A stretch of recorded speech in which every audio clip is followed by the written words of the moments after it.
একদম ঝটপট ভিন্ন স্বাদে বানিয়ে ফেলো মুড়ির পোলাও। তাহলে এর মধ্যে কী কী দিতে হবে চলো দেখে নাও।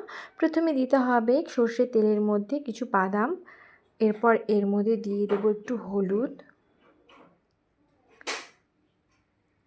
এবার খুবই লো ফ্লেমে একদম লাল লাল করে ভেজে নিতে হবে। তারপর এর মধ্যে দিয়ে দেবো কিছু কারিয়া পাতা। কারিয়া পাতাগুলোকে খুব ভালোভাবে মুচমুচে করে ভেজে নিতে হবে। তারপর এর মধ্যে দিয়ে দেব শুকনো লঙ্কা, গোটা জিরে আর একটু আদা কুচি। এবার সব কিছু দিয়ে আরও কিছুক্ষণ ভালোভাবে নাড়াচাড়া করে নেব। খুবই ভালোভাবে ভেজে নিতে হবে। যখন সুন্দর একটা স্মেল আসবে তারপর এর মধ্যে দিয়ে দিতে হবে একটু চিনি, আর দিয়ে দিতে হবে স্বাদ মতো একটু নুন।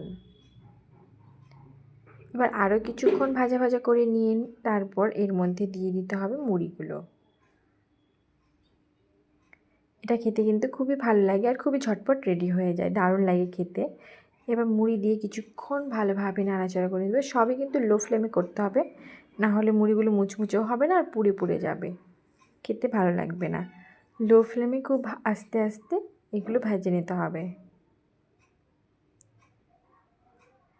এই দেখো ব্যাস রেডি হয়ে গেল। নামানোর আগে আরেকটু চিনি দিতে পারো, তাহলে আরেকটু ভালো লাগবে খেতে।